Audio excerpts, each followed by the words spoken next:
Bom dia, estamos nós novamente juntos e eu gostaria de compartilhar com vocês. Alguém veio falar comigo sobre a questão de pecado e de culpa, de viver numa culpa e não conseguir vencer o pecado, de não conseguir atingir os grandes heróis da fé, da Bíblia. E eu gostaria de compartilhar alguma coisa interessante com vocês a partir do capítulo 6 de Gênesis. Eu tenho aqui algo interessante. Isso aqui foi sendo a história do dilúvio, né? A causa do dilúvio. No versículo 5 do capítulo 6 de Gênesis, assim diz: Viu o Senhor que a maldade do homem se havia multiplicado na terra e que era continuamente mal todos os desígnios do seu coração. Todo o intuito, todos os planos, todos os modelos do coração do ser humano eram maus, né? Eram pecaminosos diante de Deus. E o texto continua dizendo que Deus se arrependeu de ter criado o homem. Esse arrependimento, por toda a Bíblia diz que Deus não é um homem para que se arrependa. Na verdade, aqui a tradução seria: Deus se entristeceu de ter formado o homem, de ter criado o homem. Então diz aqui, continuamente o intuito, né, o modelo, o desenho, o desígnio do coração do ser humano é mau. É mau. Então partimos aqui que o coração do homem é mau. Nós temos um escritor que é o Abraham Joshua Heschel. Ele escreve um livro, se não me engano é Deus à procura do homem. Seria Deus à procura do homem. A Bíblia por muitas vezes diz que Deus procura um justo na terra e ele não encontra. Eis que procurei um justo sequer na terra e não achei ninguém. Então precisou que o meu braço, o Senhor fala, o meu braço então resolveu o problema. Então o Joshua Heschel, ele vem falar sobre a mitzvah. A mitzvah são os mandamentos, as leis, as obrigações dos homens judeus, no caso, em relação à obediência à lei de Deus. E ele também fala sobre a mitzvah e o pecado, ou seja, haverá, né? Haverá que também é um antagônico à mitzvah. E o Heschel, nós conhecemos que nós temos aí os judeus na mitzvah, 613 mandamentos, alguns mandamentos que são obrigatórios a ser cumpridos, outros que não podem ser feitos. Tem mandamentos que é específico para o templo de Israel, que não existe hoje, existiu. Tem mandamentos específicos para o território de Israel. Tem alguns mandamentos que são para os judeus fora do território de Israel. Então são aquela mitzvah, a obrigação, os mandamentos, a lei, né? A orientação que se dá aos judeus no mundo todo. Então, ele ensinando essa mitzvah, e ele entende que a mitzvah, ela insiste, né, para que sermos preocupados com a constante oportunidade de fazer o bem. Então, isso é o que a mitzvah vai ensinar para os judeus. Fala, você faça o bem, né? Também foi ensinado a eles serem cônscios, né, do pecado em relação ao passado, para compreender e relembrar, no caso, nossos fracassos e as nossas transgressões, né? Então é interessante que nós pensarmos nos nossos erros.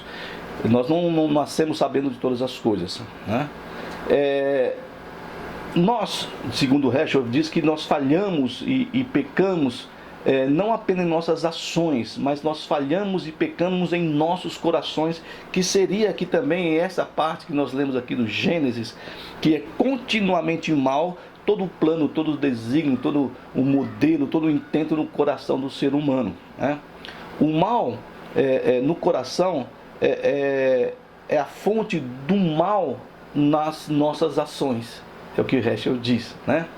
Porque é interessante que ele fala sobre a questão de a alma que nós recebemos, ela é uma alma pura, mas nela, né, reside o poder para o mal.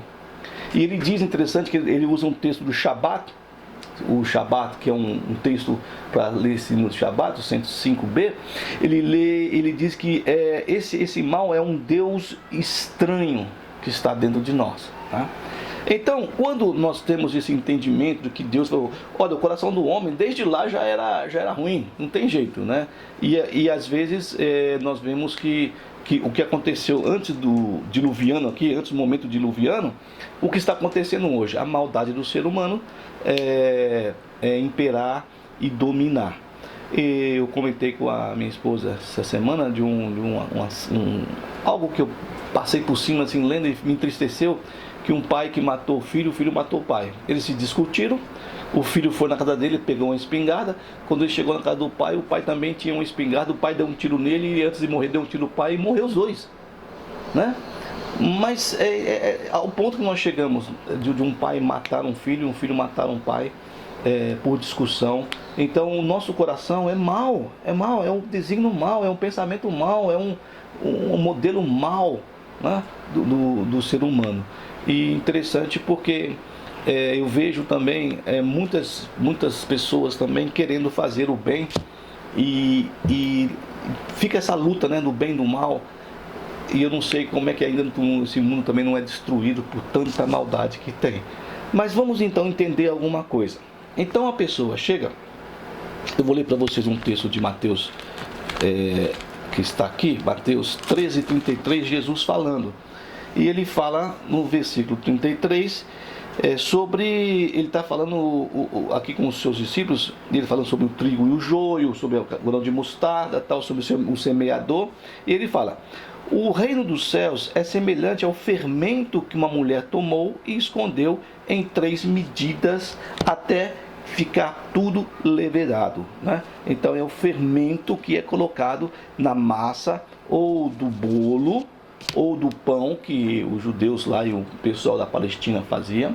Na verdade, eles pegavam um pedaço da massa do dia anterior, que já estava mofada, podre, e injetavam na massa nova para ela poder crescer. E aquilo ia crescendo devagarzinho, né? Ia crescendo devagarzinho e ia fazer então o bolo ou a massa. Mais interessante então é que é colocado o fermento e aos poucos vai crescendo a massa. Vamos entender isso aqui, que pode ser tanto o fermento bom como o fermento mau. O fermento mau que Jesus fala aqui, ele fala para os seus discípulos: olha, não cuidado com o fermento dos fariseus, né? Que era um fermento ruim, era um fermento que fermentava a maldade, a ruindade, as coisas ruins do ser humano. Aqui não, aqui é o fermento do reino do céu que faz a massa levedar. E para a gente poder entender o que nós queremos conversar. Jesus, num dado momento, antes de ele ir para o Getsemane, ele está com seus discípulos e lá em Marcos 14, ele fala algo para os seus discípulos. Isso é Jesus falando, o que nos espanta. Por isso que eu digo que essa pessoa que chega e fala assim: olha, eu não consigo fazer isso, eu não consigo atingir esses heróis da fé, né? Aí eu vou dizer o seguinte para você, o que eu falo e falei da seguinte maneira: se você pegar a Bíblia e você olhar esses heróis da fé, esses grandes homens que as religiões, tanto a judaica, o cristianismo e o próprio islamismo também proclama como homens totalmente santos e poderosos, esses caras também erraram, né? Esses caras também tinham o seu coração mau, tinha esse desígnio no coração, tinha essa coisa ruim também com eles. Não tem ninguém, não tem um homem sequer no mundo, um ser humano, né? Porque é homem e mulher, todo mundo junto, que seja bom totalmente, né? Então eu busco relembrar e eu gostaria que os pastores, né, quem quer que seja, os padres, pregassem, falassem sobre esse lado desses homens. Porque nós pregamos e falamos só desses homens como eles gigantes da fé, como homens inabaláveis, e eles não são, né? Fazemos só a parte boa e a parte ruim deles nós não comentamos, para que nós possamos entender que nós somos iguais a eles, que eles não são superiores a nós, né? O único superior a nós é Jesus. Ele é o superior a nós, porque ele fala que ele é maior que Salomão, que ele é maior que Jonas. Ele fala: eu sou maior do que eles, né? Então, eu começo então a falar para a pessoa da seguinte forma: se você puxar e começar logo de cara no Antigo Testamento, em Gênesis, você vai ver logo de cara, antes dele mesmo, mas por cima seria o próprio Adão e o próprio Noé. Adão, que foi colocado ali no jardim, e ele cometeu o deslize, ele e a companheira dele, ela primeiro, depois ele. Depois nós temos ali o Noé, que ao sair da sua barca, ele se embriaga e vai amaldiçoar o neto dele. Mas eu pego então aqui o Abraão, né? o Abraão, o pai da fé, que esse pessoal fala. O Abraão era um mentiroso, né? Que mentiu. Ele mentiu para o faraó do Egito, porque a mulher dele era bonita e ele sabia que ele seria morto, porque os caras matariam ele para pegar Sara. Ele mentiu dizendo que era irmã dele. Ele mentiu para Abimeleque. Depois ele sai do Egito e logo depois ele mente para Abimeleque também. Ele mente para Abimeleque, dizendo que também a Sara era irmã dele, né? E além dele mentir para Abimeleque, ele vai julgar não só Abimeleque, como ele vai julgar também o povo de Abimeleque. Porque depois que Deus dá um sonho a Abimeleque, ele vai falar com Abraão. Olha, ele vai falar com um cara que foi chamado para ser o exemplo. Olha só. E ele fala para o Abraão assim: ô meu, o que você fez comigo? O que você fez com a minha família? Todo mundo ia ser morto pelo erro seu, pô.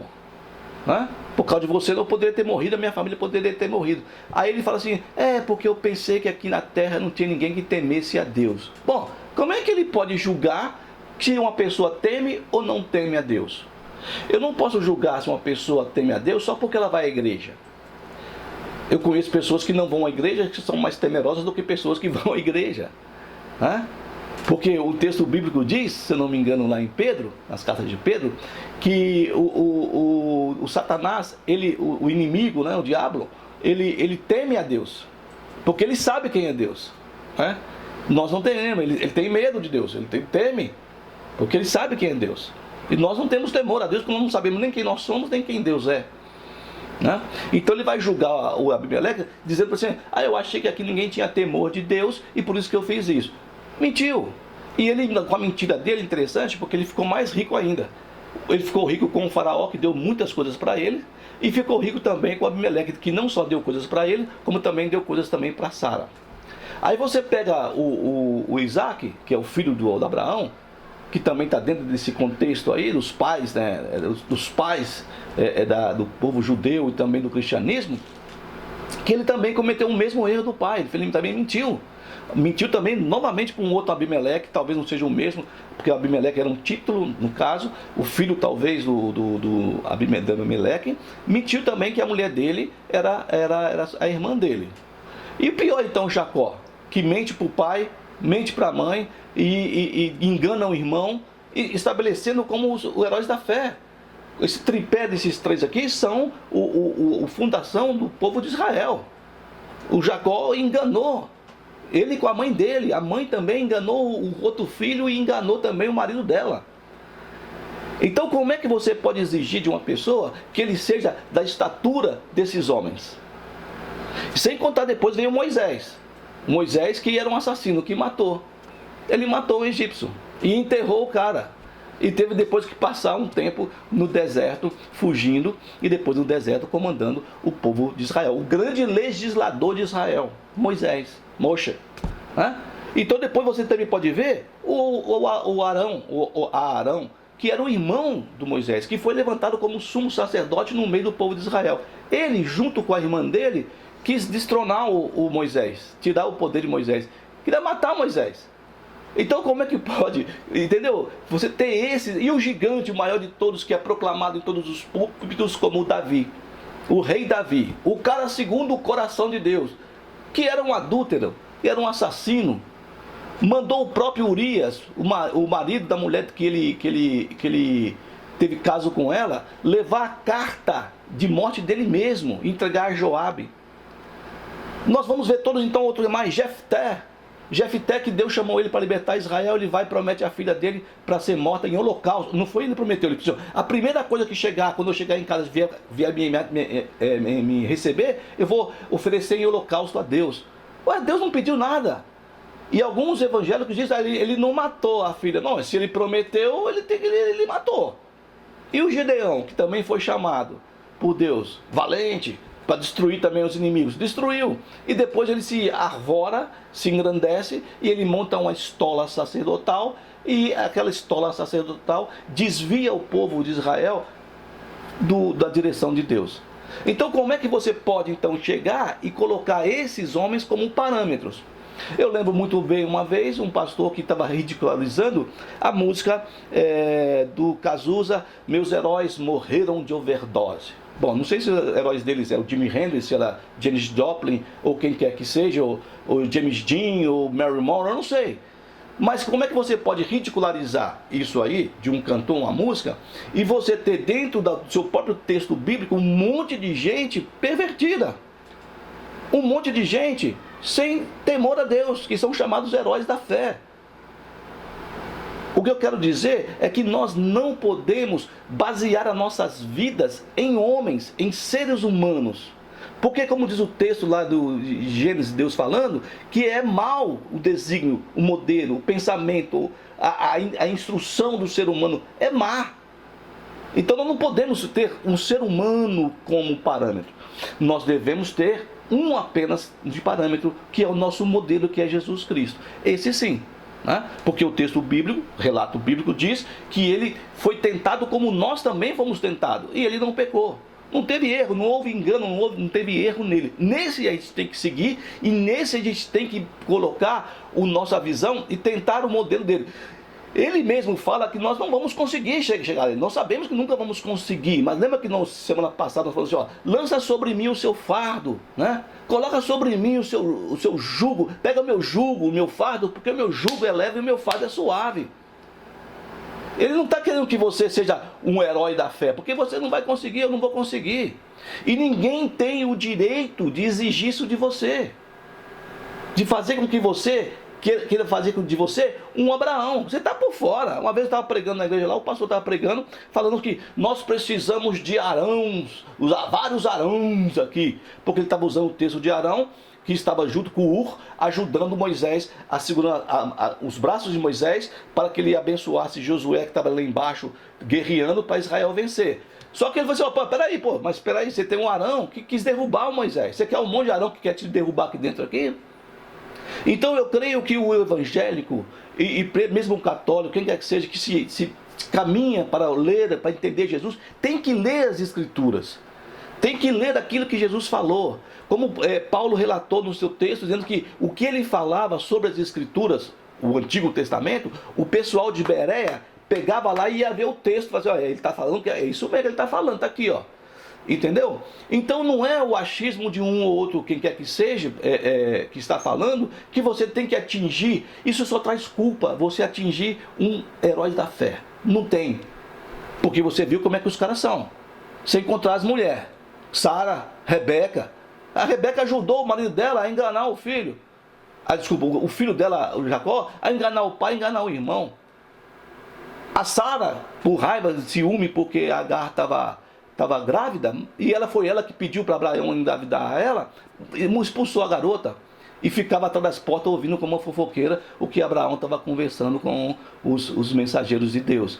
E um monte de mulher também. Então somos seres humanos cheios de falhas. Não podemos ter esse pessoal como o nosso modelo, e sim Jesus Cristo. E até Jesus, nesse momento antes do Getsemane, como eu estava relatando aqui, que ele vai chegar e ele vai falar para os seus discípulos, no versículo 34 do capítulo 14 de Marcos, né? Ele está orando lá no Getsemane. Daqui a pouco ele vai ser preso e vai ser julgado, espancado e crucificado. A minha alma está profundamente triste até a morte. Ficai aqui comigo e vigia comigo, gente, me ajuda. E os caras ficaram e foram dormir, Jesus daquela angústia. Então, se até ele, porque ele sabia o que ele ia passar, eu não estou falando que nós, nesse contexto de Jesus, do que Jesus ia passar, que a gente ia aguentar. Mas se ele também tem esse sentimento de angústia, de aflição, de tristeza, até a morte, nós também temos. Quando nós não atingimos esse patamar que é exigido de todos nós, de nós sermos que nem os heróis da fé. Não. Nós não podemos, volto a dizer, tentar atingir isso. Não. O coração O mal no coração é a fonte do mal nas nossas ações. Tá bom? Então nós não conseguimos atingir porque eles são homens. Quando nós então, aí nós vamos entender mais um pouquinho mais aqui. Vamos tentar voltar a Marcos 2:7. Eu quero voltar para vocês aqui algo. 2:17, né? Deixa eu ver. Jesus falando pro pessoal dele, né? Os sãos não precisam de médico, e sim os doentes. Não vim chamar justos, e sim pecadores. Deus não veio, ele não está preocupado com o cara que é santo, que é probo, que é cônsul, né? No caso, não. Ele está preocupado com quem é pecador. Eu não vim salvar justo, eu vim salvar pecadores, ele fala para o pessoal. Que na verdade são poucos os justos, né? Como eu disse, a Bíblia não tem nenhum, na verdade. No texto de capítulo 15, 14 de Gênesis, quando Deus vai destruir Sodoma e Gomorra, o Abraão vai conversar com ele e fala assim: ó, se tiver 50 justos, o senhor vai destruir a cidade por causa do 50 justos por causa do pessoal? Não vou. Se tiver 45, não destruo não. Se tiver, ele foi abaixando até 10. Não tinha 10 justos na cidade para que Deus não a destruísse. Então está dizendo aqui assim que ele não veio procurar os sãos, ele veio procurar o Geraldo, que é pecador. Ele veio procurar o João, a Maria, o Pedro, o Joaquim, o Manuel, o Jeremias, que são pecadores. E não os justos, os também metidos a justos e sinceros e verdadeiros. Não, é pecador, o Geraldo é pecador. Eu estou dentro desse contexto desses homens, né? Esses homens que são dominados por um desejo forte de fazer o mal, né? Negligenciando a busca do bem. Eu faço parte disso. Eu não sou um grande herói da fé. Eu não sou um Abraão, um Isaac, um Jacó, um Moisés, um Jefté, um Gedeão, um Davi. Porque se eu for que nem eles, eu estou pior também do que eu. Eu sou a mesma porcaria. Por isso que eu acho que nós não podemos sentirmos culpas e sermos massacrados pela culpa da nossa busca de sermos perfeitos. Nós não vamos ser perfeitos. Por isso que eu volto lá no texto que eu iniciei aqui, no caso de Mateus, do capítulo 13 do 33, que vai falar que o reino dos céus é semelhante ao fermento de uma mulher tomou, escondeu em 3 medidas de farinha até ficar tudo levedado. O reino dos céus é Jesus. Ele é o nosso fermento. E pomos ele no nosso coração malvado, maldoso, pecador, e aí ele vai fermentando. Não é de um minuto para o outro minuto. Esse fermento vai trabalhando. E nós então vamos entender o que o Abraão Joshua Heschel fala sobre a mitzvah, no ensinamento da mitzvah, do que a constância da oportunidade de fazermos o bem, de mudarmos a nossa vida. Esse fermento vai trabalhando nesse Deus estranho e vai arrancando esse Deus estranho que é o mal dentro do nosso coração, da nossa mente, dos nossos desejos, e vai nos dando entendimentos para nós chegarmos e entendermos quem é Jesus, o que ele fez, quem é Deus. Porque nós precisamos entender, e isso eu tenho batido várias vezes aqui. Segundo o texto de Hebreus, sem fé é impossível agradar a Deus, porque é necessário que para chegar a Deus nós tenhamos que acreditar que ele existe. Se você não acredita, não adianta tudo que eu estou falando. Se você acredita, ora, a fé é o firme fundamento das coisas que se esperam e a certeza das coisas que não se vê. É isso que é o texto 11, que fala dos heróis da fé. E ali ele vai elencar todos esses caras aqui que eu falei como heróis da fé. Mas esses caras estão que nem eu, tá todo mundo na mesma bacia da alma, tá todo mundo lá embaixo, ó. Tá todo mundo no mesmo patamar. Só Jesus é mais elevado. Só Ele é digno de nós tentarmos sermos o nosso modelo, nós tentarmos sermos igual a Ele. O que também não vamos conseguir, mas na nossa tentativa deixarmos que esse fermento que é Jesus, ele entre e ele vai direcionando a nossa vida. Direcionando. Nós somos maus, nós somos pecadores, somos seres humanos cheios de erro. E não existe como dizer, procurei alguém neste mundo, nessa terra, para que se colocasse entre a rachadura da muralha. Para quê? Quando a muralha era rachada, o inimigo entrava. Alguém para ficar ali, e não encontrei ninguém. Então eu não posso me culpar, eu não posso deixar um amigo, um irmão meu se culpar de uma coisa que ele nunca vai conseguir atingir e que não é verdade. E que o que nós temos que buscar, o caminho é esse fermento, não o fermento do fariseu que fica falando um monte de coisa para você fazer e nem ele faz, e coisas que você não consegue, mas o fermento de Jesus que fala, como falou, eu estou com vocês todos os dias da sua vida, até a consumação, até você morrer. É só você entender e ler a Bíblia. Esse pessoal que não lê a Bíblia, que fala um monte de besteira, de porcaria, vai ler a Bíblia e para você poder questionar depois os ensinos errados que estão sendo feitos, estão sendo traçados e colocados sobre a sua vida. O peso, o meu fardo é leve, o meu jugo é suave. Vem para mim, lança sobre mim, não tira de você, porque você não aguenta, e lança sobre mim, e vai encontrar paz para a sua alma. Impuro, desígnio, sempre mal. Jesus também estava na angústia. Nós também ficamos. Mas o fermento está aqui. Vinde a mim, vós que estáis cansados, sobrecarregados, e eu vos aliviarei. Vamos tentar, então, caminhar. E o nosso desejo seja forte de podermos não fazer o mal, mas de podermos ter comer esse fermento, absorver, para que possa crescer e levedar a massa boa do bem no nosso coração. Deus abençoe o seu domingo, Deus abençoe o resto da sua semana, seus feriados. Fique com Deus, em nome de Jesus.